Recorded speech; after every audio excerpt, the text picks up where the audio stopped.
recovery. Somebody in the back is going like this. I'm Felice. I'm blessed and grateful to be in recovery. This is our Why Wait for Recovery Wacky Wednesday. We don't know what's going to happen. Recovery meeting.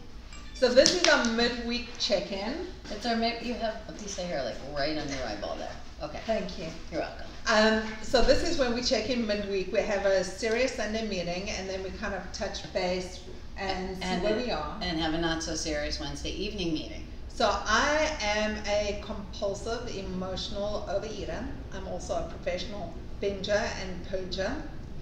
I have perfected binging and purging. I've done it most of my life. Actually, I found binging and purging when I was 12 years old, and I found that I could really eat a lot in private on my own and then throw it up later, and no one ever knew. No one ever knew except for her. That's right. And what it really did was, it was a control issue, but it also was an issue that brought me a lot of pain, because I'd get embarrassed. I'd live with shame and guilt having done it, but it's something that I did. And I remember once, I mean, it was so bad that I'd actually go into the bathroom on my own. I would take foods with me, and I would basically go and binge in the bathroom. And one time I actually almost choked. I thought this would be the saddest thing. To choke to death in the bathroom. That when would my be good. family is out and there's no one there, they'll come find me, and I would have asphyxiated on the floor. I mean, it was really that crazy. And you know what? When you say that, it's such a big reminder of how any type of food addiction, you know, you're talking about binging in the bathroom, hi Jojo, falling down. No, really, falling down, you know, like being afraid, like, okay, I'm going to choke to death in the bathroom. Someone's going to find me dead here. And it's just like shooting up. And you know what I mean? And it's just like that. The fears are the same. The behavior is the same. Our thought process or lack of thought process before is the same. Our guilt and shame is the same. And you guys, I bring up drugs and alcohol because people listen, oh yeah, you ate all that food and you threw it up. Just as bad, at least just as bad. So it would be the same process, and the process is I'd go, I don't want to do this again because I felt so bad after having done it, and I'd promise myself I wouldn't do it again, and then I'd end up doing it again, and I would go to bed feeling really ashamed and wake up feeling guilty, and would be the whole cycle all over again. And I'd be able to stop for short periods of time where I'd say, do you know what, this week I'm not doing it, and for 2-3 days, sometimes a week, sometimes 2 weeks, sometimes a month, I'd be okay, and then all of a sudden I'd relapse. Let me interrupt, because maybe you stopped for a minute or a day or an hour or a week or a month, but you weren't okay. So you stopped using, but you still weren't okay, or you wouldn't have started using again. Well, I tell myself that that's fine. Yeah, that's because different. For me, it's that control of me being in control, that unrelenting standards of, you know, I'm okay if everyone sees I'm okay and I'm smiling and I have that on my face. But what I'm feeling on the inside is very, very different. So it would be foods. I'd never binge on foods that, I'd never binge in front of other people. Right, well, nobody binges in front of other people, you guys, unless you have a binging buddy. It's like you only get high. You know, I never got high in front of people unless they were getting high with me. Right? Yeah, I'd get high with other people getting high with me. That's what I'm saying. Yeah, so would exactly. I. So you're only going to binge around people who binge, purge around people who purge, use around people who use. Don't matter. Same, right? So I found a lot of discussion in terms of binging because they seem to go hand in hand. So it seems to be this diet cycle for me, this serial dieting where it's continual. I'm starting the diet on Monday, start dieting, and then it becomes that white knuckling of I'm counting down between breakfast to lunch, and then I can't have this, and I start beating myself up because something upset me during the day, of something that happened, and it's the stress of work, or it's the stress of kids, or it's the stress of all the other things. Which is the chaos that we create so that we have an excuse to use. So then I end up, at the end of the day, once everyone's gone to sleep and I can have that time to myself, I start becoming that shark that starts paroling around the refrigerator. So I really enjoy those long romantic walks to the refrigerator at night on my own, where I start looking for things. And it's not necessarily things that taste good, it's sometimes things that feel good in my mouth in terms of crunchy, salty, whatever it is. It starts off with the taste, and all of a sudden it just goes into the action of getting as many things in rather than because I'm hungry and I need the nutrition. Right, of course. And so nobody binges because they're hungry, and we only binge to stuff ourselves or to stuff our feelings, actually. And again, same with any addiction. And so the challenge is, what do we do once we're there? So the challenge really becomes you know what? recognizing that we're there, because there are times when I'm so deep in my head and in my thought process that it's only afterwards that I go, what have I really done? And this was before I started stepping into recovery, because recovery for me became a whole different process in terms of thinking. So when I was in active addiction and actively using, because I'm a food addict, I am that compulsive overeater. So food is my substance of choice. Food is the thing that I go to feel better because I like the effect of it. Mm-hmm. So before stepping into recovery, it was more, okay, let me do this, and I had a bad day. Now that I'm in recovery, I can catch myself and say, how am I going to be feeling tomorrow, and start thinking through the process before I actually get caught in the action. Yeah, and when you say stepping into recovery, the majority of us don't step into recovery. For me, I was kicking and screaming and crying, and the world was unfair, and how could this be happening to poor effing pitiful me? Actually. So most of us either get dragged into recovery by somebody else, or we get dragged into recovery because we got in trouble, or we want somebody to like us more, or we want somebody to think that we're okay for that time. Or we want people to pity us. I went into recovery because I was a victim in a certain ways, you know. My life was so chaotic. It was so many people's fault of why I was where I was. It was my husband's fault because he was at work all the time and he wasn't there. It was my kids' fault because I had a certain vision of what they should have been. It was I was this victim walking into recovery until I started looking at it and seeing what my part in the process is, and that by having choices, all of a sudden we step out of that victim role and things start shifting. Yeah, and that's way far into our recovery, you guys. So in the beginning, we're in recovery, we're pissed off, we're unsettled, and more importantly, now we're going to deal with the way that we feel about life without having our substance of choice to use. And that's a really, really, really difficult time. Very difficult time. I would like to tell you guys it's easy. You put this shit down, you say, okay, today I'm in recovery, and it happens for you, and it don't happen like that.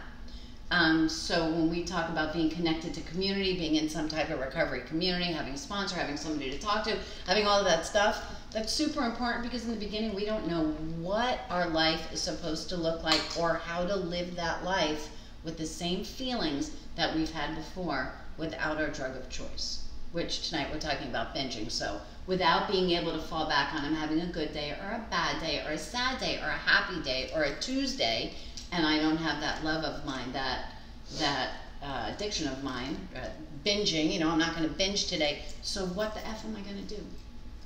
So binging nearly killed me. I mean, binging is that dangerous. It's not a joke. And I see people talking about it online and so many places as a way of, you know, it just happened to me yesterday, or I had a binging episode today, and people downplay. I find food addiction is one of those things that people look at and it's almost like a joke. People will downplay it and they will poo-poo it, and so I had a bad binge day. But you know what? Binging is serious and it's dangerous, and it can either cause choking. For me, it caused my colon to explode. I walked around with a colostomy bag for 3 months. I was one of the fortunate people that could do a reversal, or I would have been, otherwise I'd still be walking around with one today. So binging is not a joke. It's a dangerous pastime and hobby. And not only that, it puts into perspective that idea that as an addict, I've got warped thinking. It's one of the things that I just really live with. I have this very warped sense of thinking that I think by hurting myself, I'm hurting the people that I hold resentment for, instead of looking at the feelings and dealing with the feelings and approaching people and having conversations with them. I think by going into those actions of binging, you cut me off in traffic, you were mean to me, you were horrible to me, you didn't come home and you didn't eat the dinner on time that I made it ready for 7:30 and was on the table, and you didn't get home until 9 o'clock. By me going and hurting myself, I think is like hurting the other person. Okay. So you always And- tell me that is like taking poison. Well, and that's when we're holding a Right. resentment against somebody, right? And so if I'm holding a resentment against you and I'm using that resentment to create chaos to use, right? That's where we're the drinking of poison and expecting the other person to die. Oftentimes we'll create any reason, good, bad, or indifferent, to go back to our drug of choice because it's what we know. It's the only way that we know how to cope when we're in active addiction. When we're in active addiction, there's none of that light that just shines on us for no reason at all and says, hey, like you're in active addiction, you need to stop. Because if in fact we could do that, we wouldn't be addicts, we'd be overeaters. And so that's super important to realize, right? Some people use substance and they overuse a substance. Some people smoke too much pot. Some people drink too much alcohol. Some people like to eat 80 milligrams of oxycodone once in a blue moon. Some people do an 8-ball of Coke and then they don't do it again for 8 months. You know, whatever your drug of choice is. Some people will sit down and go to a buffet. Why do they have all you can eat, by the way? Nobody ever needs to eat all you can eat. Ever. I think that should be against the law. It's like having a sign. All you can drink until your brain is sloshing in alcohol and you fall down and we have to call 911. But you got to get value Sorry, for I got money. off on the tangent. You but have to get value for money. Oh you my gotta God, get yeah, that let me $40 pay worth. so that I can get disgustingly sick. So some people do that, right? They go to the buffet and they have 16 desserts, but then they don't do it again for another 8 years. And they don't think about it. They don't wake up in the morning and think about it. They don't wake up in the morning and say, oh my God, today, you know what? And I know I'm going to have a bad day because I have to go to work and I know the kids aren't going to be ready and I know that blah, blah, blah, all of this bad stuff is going to happen. And so, you know what? I'm going to get up right now and eat 67 Oreos. Wait, I'm just going to tell you. So when you go to a buffet, so let's say you go to the buffet. Yes, You go eat and buffets. you'll eat a little bit of this and you'll taste some of this. I have a strategy. So I go, this is my strategy. This is where I'm starting, and then I'm giving up this plate, and I'll get a clean plate, and I'll go hit this section of the buffet, and then I'll hit another one. So that's the difference between you and I. Now, actually, the difference between you and I is as an anorexic, I go to a buffet and I see people eating and I want to die. Like, I won't eat nothing. Nothing. I'm the girl that goes to the buffet and gets the empty plate. Because for me, I look at other people eating like that and I see myself in those other people and I see myself as weighing 896,000 pounds. Well, for me, I go with my I'm a strategy. cheap date at the buffet. I go for the strategy because I know afterwards I can have my binge and then I can purge. Right. And then I can have my midnight snack afterwards and go do the other stuff that I'm going to do later. Yeah. So much fun to think about. Can we have a check-in? You want to say hi? I was just going to say, I will not go to buffets like this. Hi, I'm Peanut Butter Suzanne. I'm just glad to be here. It's good to always. see you Always good to tonight. see you. Good to see you. Hi. Hi. Welcome. Peanut butter sister, thank you. Oh, peanut butter says she's jelly? So you're the jelly? I just So- said that. Sort of. Could be. I'm the crunchy. You want to say hi? No. Okay, well, hi. It's good to see you. You want to say hi? Well, I'm going to say hi to you anyway. Hi. Hi. So coming back to this, let's just have. Can I ask a question? Does anybody have anything to share? Nobody can see you. Nobody knows who you guys are. So does anybody have anything that they feel like sharing at this point? Okay, perfect. It's always going to be, nobody ever has to say nothing here, you guys. So you're always free to say if you want to say something, unless you're one of my sponsors, then once in a while I pick on you. But you guys don't have to worry about that. So, I forgot to mention this. We do record our sessions. we're just so you recorded. know. We live stream through Zoom, and we also are on YouTube and on Facebook. Food addiction is not a joke. We want to reach as many people as possible because living with pain and struggling with this is not fun. And there is a solution, and the solution really is stepping into recovery. Right. It gives us tools to be able to use. So instead of beating ourselves up, we know that it is a disease. We know that we don't eat normally like other people. We know that we are built differently. We don't deal with, we need different tools. We have a walk way of thinking. For me, I will keep going and going and going. This is not a portion. This is not a portion. I have no cutoff switch. I can keep going. I just don't get full. I get uncomfortable until I purge, and I can keep going and going and going. Right, addiction. And Don't matter what you're doing. Same for any addiction. normal eaters do not obsess about food. They will eat a meal, they're done.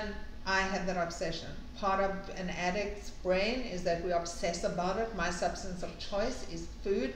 I will turn days into weeks, into months, obsessing about food. I can eat something, I will think of what I'm eating next, that I'm not full, that it sometimes feels that the food goes in my mouth and straight to my toes, and I don't think that it hits my stomach until I see all the wrappers in the back of my car from having driven through different drive-thrus, and I know I should be full, but I still don't feel it. You know, too, when we're talking about binging and purging, you guys, we're going to talk about control. And so what happens when we're in active addiction, we know that we are so out of control. All of our perspective is so nuts. We see things so not the way that they are. We certainly don't see us the way that we are. And I only see me the way that you see me, right? I have absolutely no sense of who I am, right? And there's a thing about binging and purging that makes us, and anorexia, that makes us feel like we have the ultimate control. Because I could plan that out. This is what I'm going to do. I'm going to take my food, nobody's going to see it, I'm going to hide it in the drawer. Everyone's going to go to sleep, and I am so in control of what's going on that I'm not only planning to eat all of that food, but I'm going to throw it all up. And that makes me in control of what? I have absolutely no idea. It makes me in control of that second. And most people, when they need that control, is because they feel a complete lack of control of everything else that's going on in their lives, which, by the way, we pretty much will have a complete lack of control over everything that's going on in our lives anyway, right? Except our perspective. We have control over our perspective. We have control over our own actions.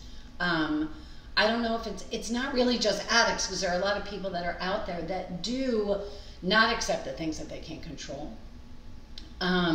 And so continue to try to control absolutely everything else that's going on around them, as opposed to learning how they're feeling, learning why they're feeling how they're feeling, and learning to change their perspective and their own actions, which is the things that they can control.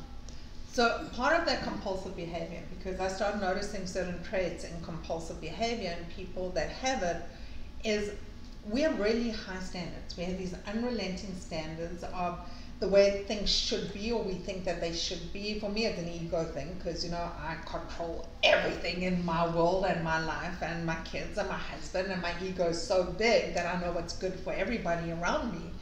And when they don't step up and do what I think they should be doing, I'm judging them. And so I constantly have this standard of what I think things should be, and that creates so much anxiety and stress in me when I step into that role, that coming to realize that we don't have that much control, and being in community, of having friends that we can actually rely on, because part of when I'm in active addiction is I isolate myself.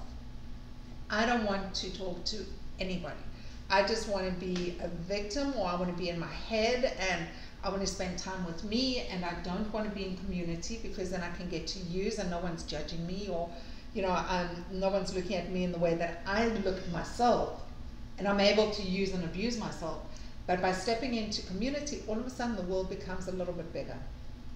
And there are different resources. And when you have people that care about you, and people that step in and go, do you know what, you haven't checked in for a while, or what is happening, changes and shifts things for me. But I also have to be open and willing to step into that community and into recovery. Yeah, and that's true. And you know, I'm going to tell you guys that in the beginning of your recovery, you don't need to be open and willing to do nothing. It's scary stuff, though. In the beginning of your recovery, you just got to be willing to show up. And sometimes just by showing up and being in a community of people that are speaking your language and that understand the things that you've done and understand how you feel, sometimes just showing up is an amazing, actually always just showing up, you guys, is an amazing first step. And so for anybody who does show up for the first, second, third, 110th time, especially if you come and you're not sure if you want this yet, you've already taken that first step to do it. So I want to give a shout out to anybody in this room, and a shout out to everybody out there who's willing to take that first step, sometimes just to show up and listen.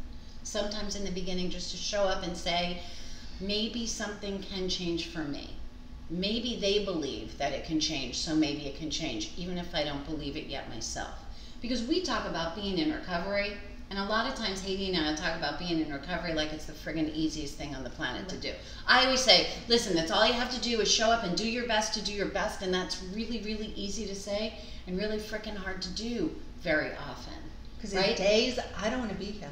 I mean, there are Of days course. I don't want to drag my ass to come sit down and actually be in recovery and do the work and do what I need to do.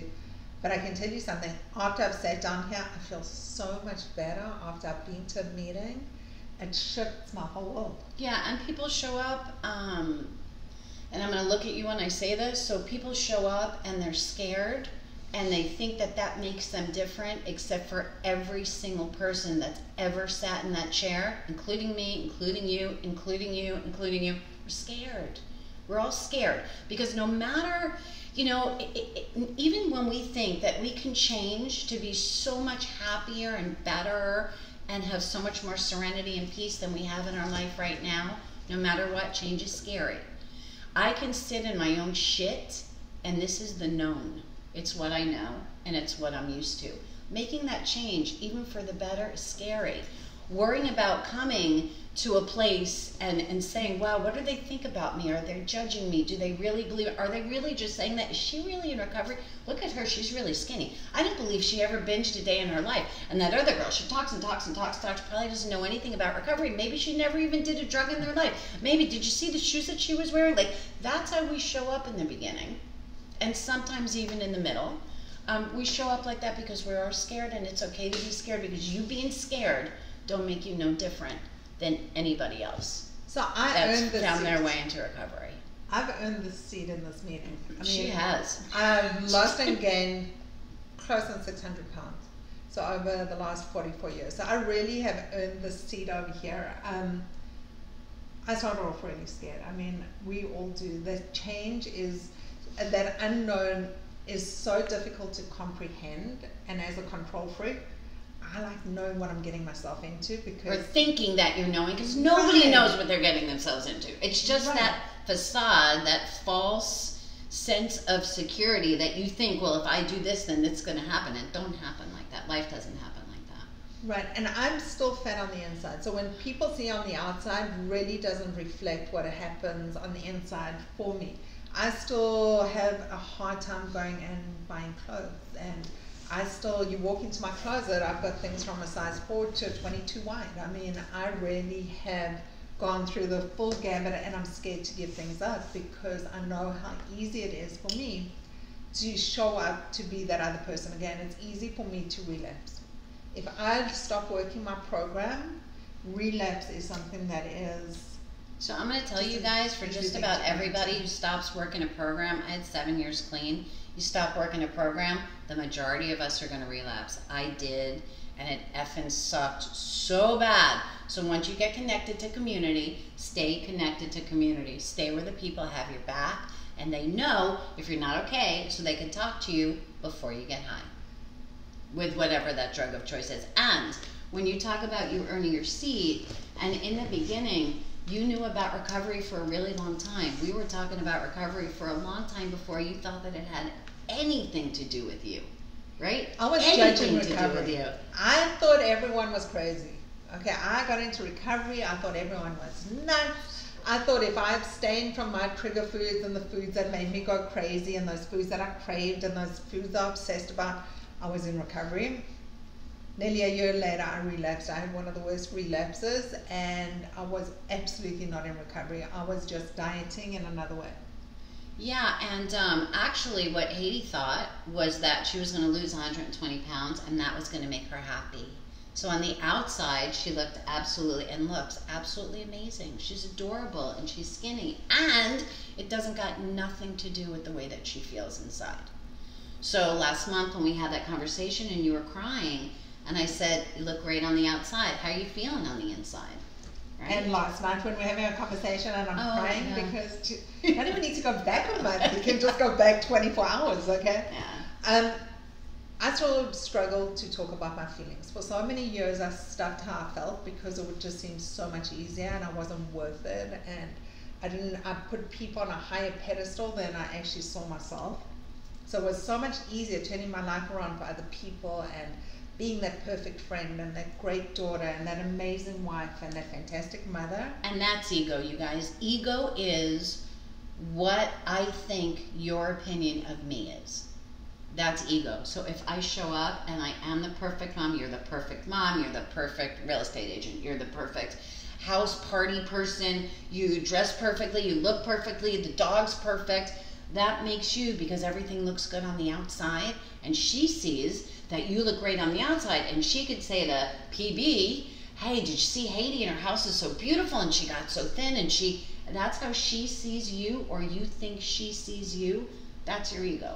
And that we run on when we have absolutely no sense of self. And that's when you see that there's 5-6 years of photographs missing from where I disappeared from my family. I don't have photographs with my kids because I didn't look good enough in photographs, or I didn't have the energy because I was feeling sick and I wanted to use, or whatever the reason was. I wasn't going to family events. I couldn't run and keep up with my kids because I was in pain. My knees were hurting me. My hips were hurting me. And more than that, you were ashamed. I was hurting. I was ashamed. I felt terrible. Those are the gifts of addiction, you guys. We get to walk around scared, in fear, ashamed, guilty, and feeling like we want to die just about every single second of the day. That's the awesome part of addiction. Yay, addiction. And not only that, we're judging ourselves constantly. And by doing that, we're judging everyone around us all the time, which means that turn around, and I've got these gaps in my world where I just really didn't enjoy that time. I missed that time with my kids. I missed that time as a wife. I missed my time as a daughter because I was so busy trying to be this thing instead of just being and enjoying the moment for what it was. Yeah, and you guys, for me, I missed the time being a human being. I gave away absolutely everything that made me a human being, that kept me in touch with humanity when I was using. I was so scared and so, and in the beginning I did show up and I did what everybody expected me to do. But inside of myself there was absolutely nothing except for this piece of a something. And it really wasn't until the last time that I tried to kill myself that I was put in a position where I was basically would have been homeless. That I was put in that position where either, when we talk about going and kicking and screaming, go get dead or get better, because everybody's done. And that's a really horrible, scary, amazingly real place to be. Well, I was the bitch. When I'm in active addiction, I'm so stressed out, I'm running myself ragged, I'm exhausted at the end of the day, I'm juggling so many balls. I am craving foods, I'm hungry, I've got foods reacting in my body that I show up mean, nasty, short-tempered, I'm irritable. I just become the kind of person that I really don't want to be around myself. You know, nasty and mean, and all of a sudden stepping into something different makes me reevaluate, is this really how I want to show up all the time? Not, it doesn't matter what you think of me, it's what I think of me that really matters at the end of the day. Am I being the type of person that I really want to be at the end of the day? That kind, compassionate, loving, fun kind of person, enjoying my day rather than the mean, bitchy, struggling, in pain kind of person. Yeah, and someone who's happy, and someone who goes through their day knowing that the day is going to present what the day presents, and that's okay, and that we'll deal with it the best that we can, and that's okay. And that we're people who are out there right now wanting to be of service, because for me, I believe that's what the universe wants for me. So, but just to be happy and healthy and serene and actually doing the best that I can to do the best that I can. That's the gift of recovery. That's the complete opposite of that complete, total loss of humanity that we feel. We're in the middle of active addiction, no matter what that addiction is. So I'm so pleased that you mentioned service, because our Sunday and our Wednesday night meetings help us stay in recovery. It's us being of service. You guys all help us stay in recovery. All of you. So this really is something we do because we're selfish. It helps us, but also we know that there are other people out there struggling, and we kind of also extend it out as a hand of being in service. So I know there are people with incredibly interesting and inspiring stories out there, and I invite whoever it is that wants to share their stories of recovery to contact us, and we'd love you to be able to talk during our program as well. And also, not only that, we have different opportunities of people who want to be in service. If there's something that touches you that you'd like to help someone else, step up as an accountability buddy. Step up as someone who's willing to step up to someone else to assist them in their recovery. There are many ways of being in service. And one of the beauties of being in service takes us out of our heads. It takes and makes the world a little bit bigger. Instead of everything being just about us and just about now and just about me, all of a sudden it makes us do something that's for somebody else, that also on the other side makes us feel good about ourselves by doing it. So it opens up the world. Yeah, it does. And I want to tell you guys something. Sometimes when you share, you know, you think that you're going to share something that's going to sound so stupid, or I can't say that because they're going to think, or whatever. Sometimes there's always, I know there are always times. Sunday morning we have a regular meeting. There are more people here. There are a lot of people online that comment. And you know, it's always going to be that somebody says something, and that one thing that somebody said or did, or I can remember, so funny, you guys, I have to tell my binging story to all you guys out there. So my first sponsee that I had that was a binger, beautiful girl in medical school, really, really smart kid. You guys, by the way, having sponsees that are smart is really difficult. But anyway, more manipulative. But anyway, and the absolute worst thing that she could tell me, God bless her, was that she used to clean up the table, and she would take all of the scraps of food and take it outside to the garbage, and she would put tin foil over the garbage, and she would put all the food in there, and then she would close it up, and then later when everybody went to sleep, she would go out and she would open up the tin foil and she would eat all of the food in the garbage that wasn't really in the garbage, it was like in the tin foil, and then she'd go throw it up. So she told me this, and you know, like when you tell me stuff and I'm like, and she's crying and she's hysterical, and I'm like, and I was waiting for her to tell me something horrible, and then I shot the next door neighbor's dog. In the meantime, that's all she did was abuse herself, and that's what we do when we're addicts. And the reason why it makes me smile so much is because, the next sponsee that I had, who was a binger and a purger, told me basically the exact same story. You know, we all think that our addiction's so special, and we're so different, and we're so bad, and we're so horrible, and we could never ever tell anybody this, because everybody's done what you've done. So I just have Everybody's been where you are. Nobody's been any better or worse at being a drug addict or an alcoholic or a pill popper or a binger or an anorexic than I am. I'm just, you know, you guys, I just want to say this, and you can talk. Our addiction don't make us special. It makes us the same as every other addict. How we step into our recovery, how much service we do, how kind we are, how much we learn and grow, and how much we're there for others. That's what makes us different, man. That's what makes us special. That's what makes recovering addicts special, because we've been there. We've been to the bottom of the barrel, right? Literally. To hell and back. We got a story to tell. We got a lot to share. We don't judge. We know and we learn how to be kind and empathetic, and we could reach our hand out to strangers. You go in a room full of addicts, and everybody's everybody's best friend. Everybody loves everybody, because we have that backstory that's the same, and all of our stories are the same.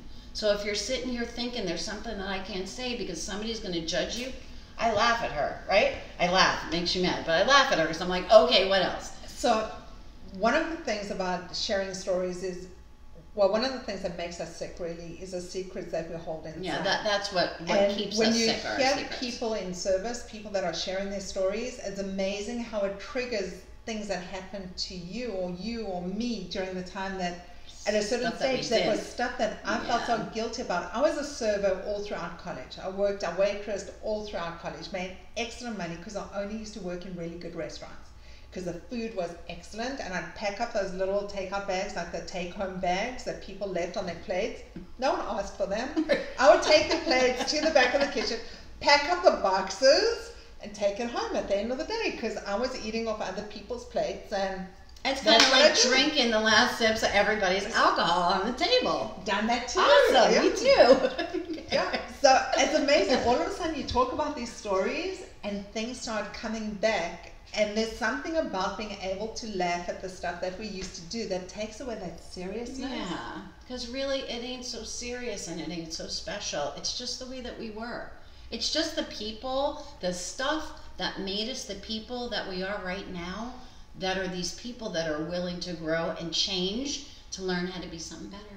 And it's also that perception of good and bad.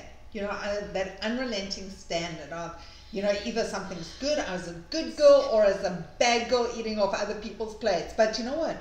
That's my perception. That's not necessarily true. It was just the way that it was. So I ate off other people's plates. Okay. Okay. But we didn't shoot the next door neighbor's dog. I didn't. I never don't shot eat the it next door either, neighbor's okay? dog either. Exactly. Exactly. Exactly. Do you have anything to share? You could say no. Quiet for once. Yeah, you've never been quiet. I'm almost worried about Yeah. you. That's okay. That's all right. Do you have anything that you want to share? Sure. No. Just listening. We have the non-share group here tonight, you guys, and that's all good because it lets Haiti and I talk more. So. And there's nothing more I love doing than talking. Yeah, this is the truth. It's absolutely the truth. She's good with that. So when You we got talk anything about, else? No? Not yet, right? Okay. so we talk about, Shout out if you got we some. talk about recovery like it's something you just pull out of your pocket and it's really something that just happens, but it isn't. No, it's not. It's a lot of hard work. It's a lot of heartache in the beginning. It's a lot of really, really scary stuff because when we first take a look at ourselves and our actions and we look back at the wreckage of our past, it's a really lonely, scary place to be. Until we learn that we're not the only people that did it, you know, going back to that no matter where we've been, you know, you guys, every single place in your whole entire life took you to right here.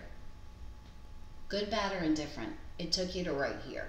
And so there are always going to be moments in your right here where all of the stuff that you've done in the past still has put you in a place to be grateful or understanding, right? Or learning or caring or just growing up. And all of that stuff is okay. And again, I'm going to go back to saying that in the beginning, when we first stop using and we're just clean, that's the scariest place to be.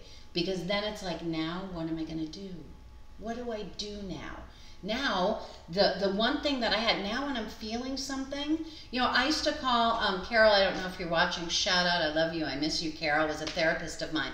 And I used to call Carol and say, this happened and I feel like that. Is that okay? And she'd laugh at me. I didn't even know if the way that I felt, normal feeling stuff, if that's what people were about. Like human beings. Like did they feel that? Or did they have a question about what they felt? Or did they have feelings about their feelings? It's like all really, really complicated in the beginning. And again, that's where having a community, having a sponsor, having a sponsee family, having a community that you hang out with, that you're plugged into, that we all do our gratitude list on WhatsApp, right? Even that little bit, having that sense of community and knowing again that we're not alone, especially in the beginning. Well, it's for always that it's so important, but in the beginning, you'll never get into recovery without it. I don't believe. So, you might stop using, but you're never going to learn recovery. 2 of the tools for tonight. Two tools. One is two two tools. One is being of service, getting out of your head, being of service, reaching out a hand to somebody else. No matter what that looks like, opening up the door at Publix, or picking up someone's bag and giving it to them, their grocery bag, whatever that looks like, it's doing some kind of random act of kindness. Definitely is tool number 1. Tool number 2, gratitude. Starting to not say thank you, but really, you know, we have our bad days. Not every day is a great day, but there's something good that happens in every single day. And it's being able to look at that something good and not just think about it, but put it out there to the universe as well. We write it down, we share it on Facebook. In our, what is the group name? Downsizing weight loss. So we share our gratitude there. Can't remember that We share it on, downsizing weight loss is a closed group, by the way. Yeah, it's a closed group. So and you the have to reason it's join closed isn't because we are that special, but it just gives us the room to say things if we want to say things, that Yeah. feel comfortable, Yeah, that we're in a community. It's not a regular page, so only So- people in our community share in that community. It's just part of our extended community. So- Right. It's not there to discuss diet tips or supplements or diet it or anything like that. It really is there to express gratitude and to share any tools of recovery that help us And to in our reach out. recovery and reach Well, out we need to reach someone. out to somebody. I need help, I'm feeling crap, I'm having a bad day, whatever it is, to be able to reach out and someone say, I'm here for you, or, okay. So those are two of the tools for today. Wait, we have, oh. Okay, just so you know, you really are not alone. We had thousands and thousands of people that watch us and go back and Hi watch guys. the pre-recorded stuff and the re-recorded stuff every single week. I mean, we are hitting over 10,000 people a week, which is quite amazing per meeting, which goes to show us how many people really struggle with this. I'm that addict that really, if I could have taken a pill to get thin, I would have, and I did. I went for bariatric surgery. I thought it was a quick fix. I thought I'd wake up thin and beautiful and it would fix everything. And it opened up Pandora's box, because all of a sudden the tools that I had before, which was the eating and the binging and the purging, I couldn't do to the same extent. I had to start dealing with my biggest fear, which really was me. I had to start learning to look at Haiti, start understanding Haiti, what makes her the way that she is, and what is really the roots of my problem. And the root of what it really comes down to is what's eating me. At the Yeah, end of the day, and what you really needed to do in the beginning was get honest. Right. So, and it wasn't about her getting honest with me, it was about her getting honest with her, and saying all of that stuff that you needed to say.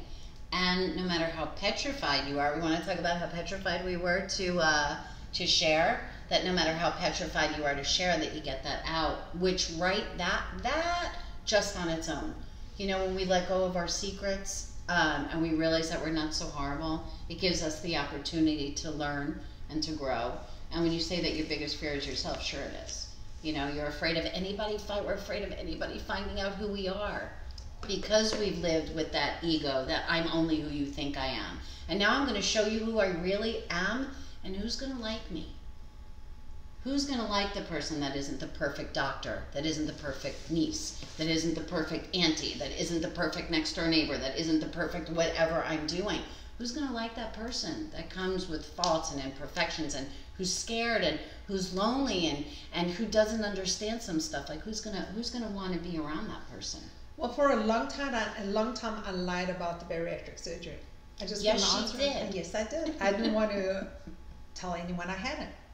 I mean, I had certain pressure from my family that, you know, I'd be less than a week if people knew. I didn't just diet and lose it on self-will and willpower, and, you know, I wasn't this brilliant, fantastic human being that is perfect all the time. So I carried a lot of guilt. Also, I came from a society that, growing up in South Africa, was very interesting. We lived a lot of lies, but also we had to show up in certain ways. And that perfection was always being fine. We were always fine. Everything was always perfect, no matter how crazy things were around us. And you guys know fine is effed up, insecure, neurotic, and emotional. That's what fine means. Somebody asks you if you're, and you say how you are, and you say you're fine, it's because you're probably lying. So when I started getting honest, there was a ripple effect around some of the people with me, because all of a sudden, people that I'm close to didn't want me putting this out there and other people knowing about it. But I've come to realize I need to do whatever it is that makes me healthy. My health And at the end of the day is Makes us paramount, because I'm happy when I'm not carrying secrets and when I'm not lying and I'm being honest, and I've learned a whole new level of honesty. What I thought was honest before wasn't really as honest as I get today, because today I kind of, if I'm not honest, I'm going to carry around certain resentments and hold certain things in that only turn around to hurt me at the end of the day. Yeah, and it's still something that we struggle with, you guys. It's something that you struggle with, right? I do. Something that I struggle with. I like lying. But I love I hate it. lying. I'm I a hate great it. liar, okay? I would lie to the people, and when I do the drive-thrus, how I was picking up stuff for my kids. I mean, I would lie like people really were that interested in what I was doing. Okay? Nobody cares, by the way, how many drive-thrus you went through today. Nobody cares. Right, but I did. Nobody I thought it was remembers very you. important, you know, I really did. So, Yeah, it's still something that is a bit of a challenge, but it's something that I'm working on, and it definitely letting go of some of that just really is a waste of energy. For me, I'm learning different ways of communicating. Baby steps. This is all still baby steps. It's still a whole new language, but I've got great support. So I've got really, our community is amazing. The Wild Way for Recovery community is a great sense of strength, and also knowing that people are out there going through the same things that we are is really helpful. We live in a different time. You know, we look at the Victorian era that wasn't that long ago, where things had to be, you'd never express or discuss 3/4 of the things that we talk about She today. watches Games of Thrones. I do, I love historical stuff. But our parents were also, my parents would never discuss like sex. My mother never cursed. You know, there were certain things that they My just mom cursed like never a sailor. did. My parents never. It was like a totally different time. I mean, this was Leave It to Beaver kind of stuff. And we living in Leave a It to time Beaver, you guys, on the outside. on the Because outside. everything in those houses are lies. Everything in those houses. Those are the houses where the kids are sexually abused, and this one's getting high, and this one's robbing banks, and this one's doing this, and everything on the outside looks fine. Fine. Exactly. And then Exactly. you realize, listen, I'm 52 years old. She's really old. I really am. I'm old, okay? But the thing is, we've got, if I've been 52 years this way, I'm living miserable in pain, beating myself up, binging, purging, really abusing myself. I've been the biggest bully to me. For the next 52 years, I want to be happy. You know, I've done a lot of damage to myself in terms of my health, but at least I can be happy going through the journey. Yeah, and you guys, no matter what we do to our health, as long as we're not dead and we can get better, I can promise you that spiritually, we have done so much more damage to ourselves. You know, once we get, the majority of us get real healthy. Our kidneys, our livers, our lungs, they're all pretty forgiving. Our cholesterol's forgiving. Our blood sugars are forgiving. All of that stuff is forgiving. The hardest thing to forgive for us is our own shame and our own guilt, and the way that we've demoralized ourselves to ourselves, not even just in front of other people.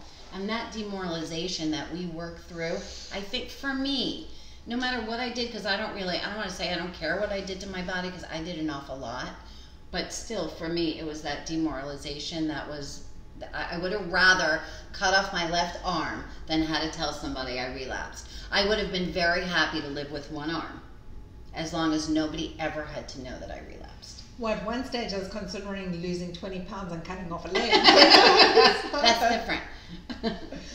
I know, and the crazy things that we do to ourselves, and really living with that pain where I'd rather have died. Yeah. Because I was getting into a size 22 wide pair of pants, okay, and I had 3 things in my closet, and I didn't want to go to a friend's daughter's wedding because I didn't feel that I looked good, or I thought I was embarrassed and I was ashamed, is very different to who I am now. Because I'm just happy on the inside. It's not that relapse is guaranteed not to happen. Recovery is not something you just get. It's something that you work at. Right, a relapse happens, but it don't have to happen. You guys, I see that a lot on Facebook. Relapse is inevitable. I relapsed because I didn't stay connected to a community. Or there's a 99% chance that I wouldn't have relapsed. Somebody would have seen what was happening, and I didn't stay connected. A lot of times they're like, oh, relapse is part of recovery. Bullshit! Nobody has to relapse. It's not recommended, and it's not something that, okay, well, you didn't pass the recovery test unless you relapse. There are people out there that recover, that are in recovery, that never relapse, and they're happy in recovery. So don't use that as an excuse to relapse. You guys, relapse sucks. My relapse sucked more and was so shameful and so different than when I went into treatment the first time. Really, really different. So really more horrifying. Because I knew better. I had a belly full of recovery. I knew better, and I didn't do the things that I would tell you that you have to do to keep your recovery, or the suggestions that I would make for you to keep your recovery. I could say it. I was telling other people to do it, but I wasn't doing it myself. Don't go there. It sucks.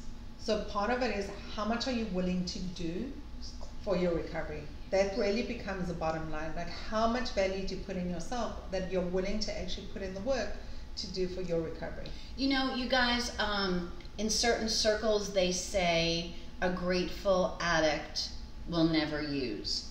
And I'm going to tell you that that's not the truth. Because when I relapsed, I was grateful for my car, and I was grateful for my place, and I was grateful for my this, I was grateful for my great job, I was grateful for... the only thing that I forgot to be grateful for was my recovery. And so what I believe that should read is an addict who is grateful for their recovery won't use. And so we have to remember, as we're stepping into recovery, that it's our recovery is what we need to be grateful for first. You know, they say that anything you put before your recovery, great house, the great job, the great bank account, the great boyfriend, the great this, anything you put in front of your recovery, you're going to lose. And that's absolutely the truth. So talking about recovery, because we need to wrap up at 10 o'clock, we meet Sunday mornings, 9 a.m. Eastern Standard Time. Join us the same way. If you live in Southeast Florida, come join us in person. It's a different experience to be in the rooms with us as in the wider web. But if you do want to participate and talk in the meetings, we have a Zoom format. These are free meetings. Just register, because if anything changes, we need to notify you. You just register once and you're able to jump into the meeting. So it's Wednesdays at 9 p.m. and Sundays at 9 a.m. They're 1 hour meetings. They are here for us to talk and to connect. It is not just the Haiti and Felice show. This really is for people to interact with us. If you're willing to share your story of recovery, we would love you to share it with everyone else. And I want to give a shout out to the community. So this Sunday I'm going to be doing the meeting on my own. Sunday we usually have a lot of people in the meeting anyway, but I'm going to be running the meeting by myself. And so I'm going to put my hand out to the community and ask you guys to help me. And if there's anything that anybody wants to speak about, anything that anybody has any questions about, yeah, you can IM me, Felice. You can IM Haiti. You can IM Angeli. We'll put It's all on the Why Wait for Recovery Facebook page. Yeah. You can go to Why Wait for Recovery and IM any of us actually. And if you want to be heard, you could ask questions too while we're live streaming. Thank you, Angeli. But if you want to be heard, you know, nobody has to know who you are. If you have any questions or concerns, or if you're scared, or if you're happy, or if you want to share anything, please go ahead and share. And remember that something that you say might be the key that unlocks somebody else's prison that they're living in right now. You know, you could say one thing and that could save somebody else's life. So please reach out. So I'm going to say I'm so blessed and grateful for everyone who's here, who's been here, who is just here. Thank you. I'm blessed and grateful to be in recovery. My name is Felice. I'm blessed and grateful to be a part of the Why Wait for Recovery community.